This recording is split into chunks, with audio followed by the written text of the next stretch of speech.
A car battery almost never dies all at once. It usually fades. One morning, the engine turns a little slower. A few weeks later, the headlights seem weaker before the car starts. Then, on the cold morning when you are already late, the key turns, the dashboard lights wake up, and the starter gives you only a tired click. That slow death feels mysterious because the battery has no moving parts. Nothing looks worn like a tire. Nothing is visibly consumed like fuel. It sits in a plastic box, sealed under the hood, and somehow loses the ability to do the one job everyone expects from it. But inside that quiet box, the battery has been aging from the first day it was filled. Every start, every charge, every hot afternoon, every deep discharge, and every week of sitting parked changes the chemistry a little. The battery is not simply storing electricity. It is repeatedly building and unbuilding a chemical state, and each cycle leaves tiny traces behind. So the real question is not why a car battery dies. The question is why it dies slowly, with so many warning signs before the final failure. The answer is hidden in a strange bargain between lead, acid, heat, and time. Most drivers think about the battery only during the few seconds before the engine starts. That makes sense, because starting the car is the most dramatic thing the battery does. The starter motor asks for a large burst of current, and the battery has to deliver it instantly, even when the oil is thick, the metal is cold, and the engine does not want to move. But the battery is working long before and long after that moment. It powers computers while the car is parked. It keeps memory alive in control modules. It helps stabilize the electrical system when loads change suddenly. It supports lights, locks, alarms, radios, sensors, pumps, and small background draws that never feel important until the car has been sitting too long.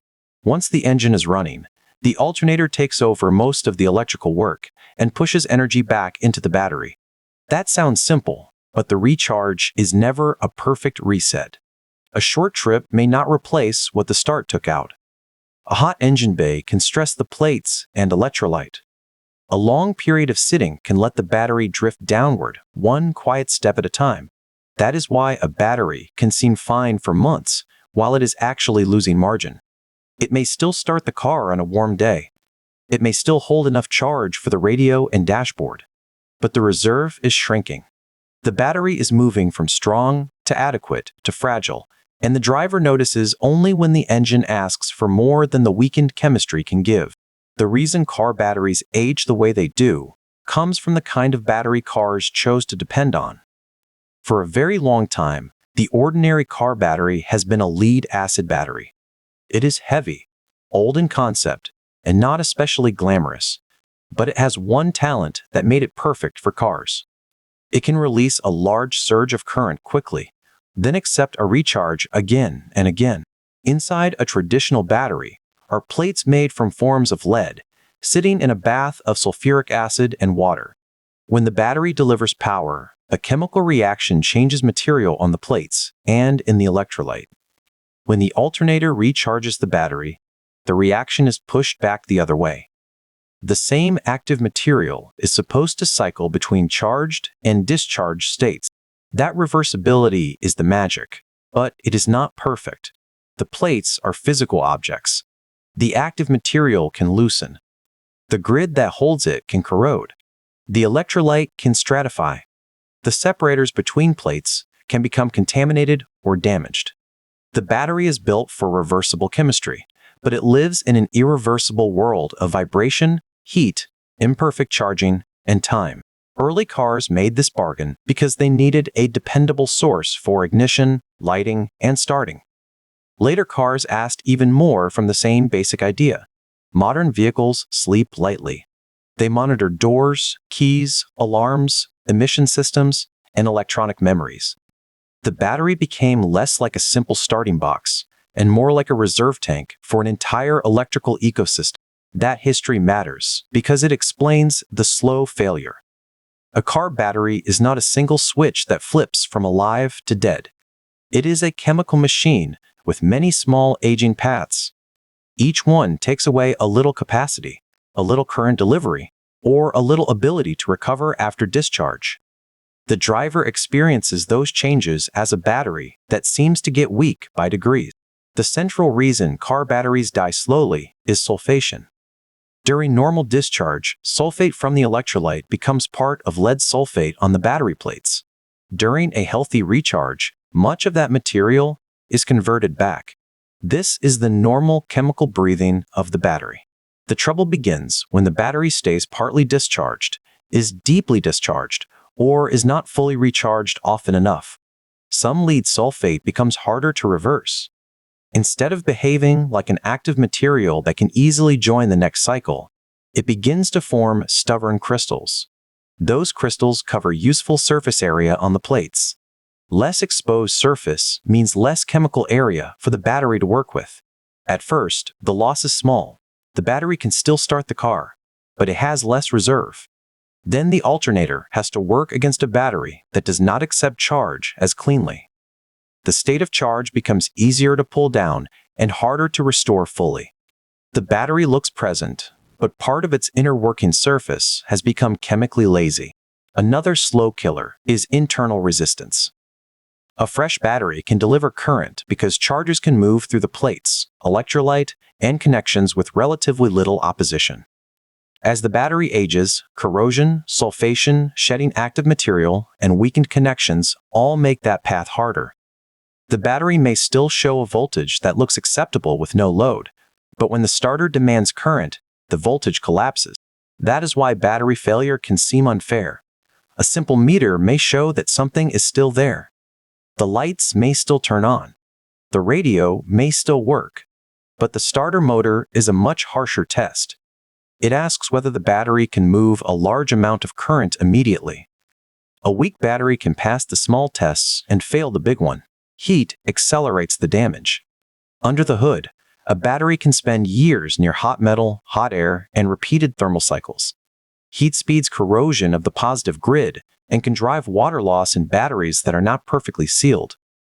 The battery ages even while the car is parked, because chemistry does not wait for the driver.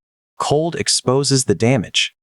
Low temperature slows the chemical reactions inside the battery, while the engine becomes harder to turn.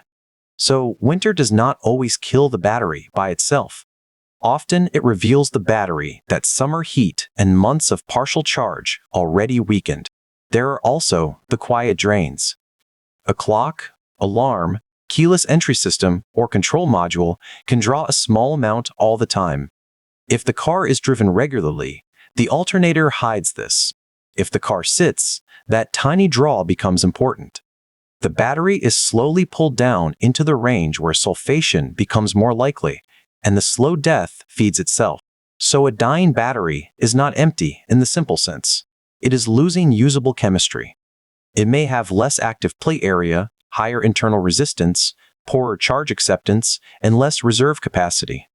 The plastic case may look the same, but the inside has become a smaller, more reluctant version of the battery it used to be.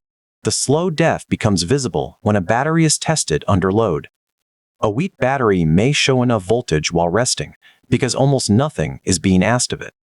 Then the tester applies a demand similar to starting the engine, and the truth appears. The voltage drops too far. The battery cannot hold the pressure of the electrical system when current begins to flow. That is the difference between stored energy and usable power.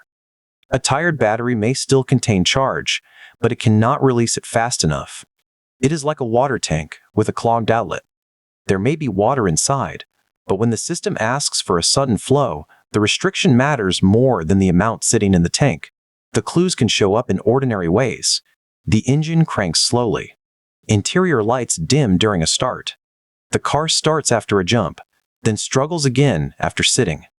The battery seems worse in cold weather. The terminals may show corrosion. A shop tester may report low cold cranking ability even when the battery was just charged.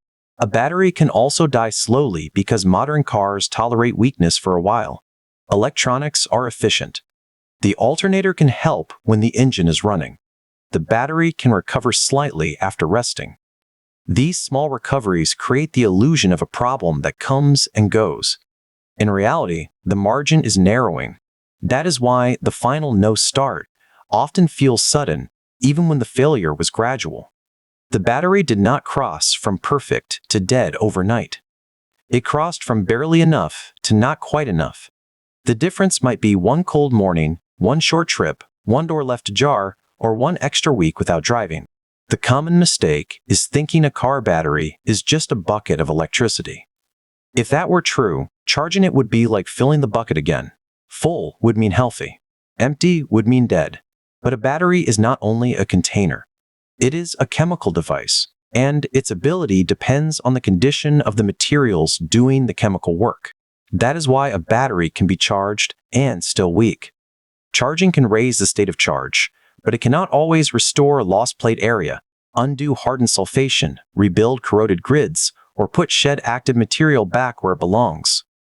The battery can be full in the sense that the remaining useful chemistry is charged, while still having much less useful chemistry than it once had. Another misconception is that the alternator can fix everything.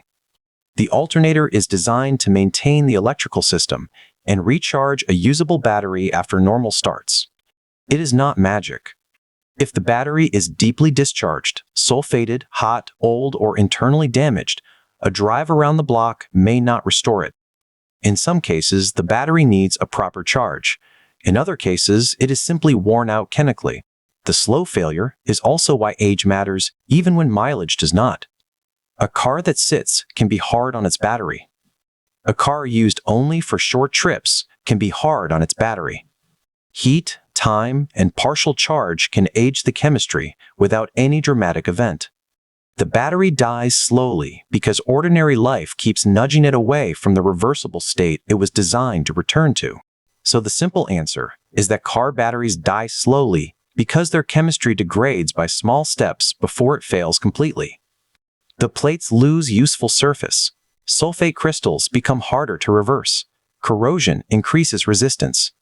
Heat speeds aging. Cold reveals weakness. Small electrical loads and short trips keep pulling the battery away from full recovery. The result is not a clean on-off failure. It is a shrinking reserve. For a long time, the battery can still do easy jobs. Then it can still do the hard job only under friendly conditions. Finally, when the demand rises or the temperature falls, the remaining margin disappears. That slow decline is part of why car batteries are so useful. They give warning signs. They can be tested. They can often be replaced before they strand the driver. The plastic box under the hood is not dying like a light switch.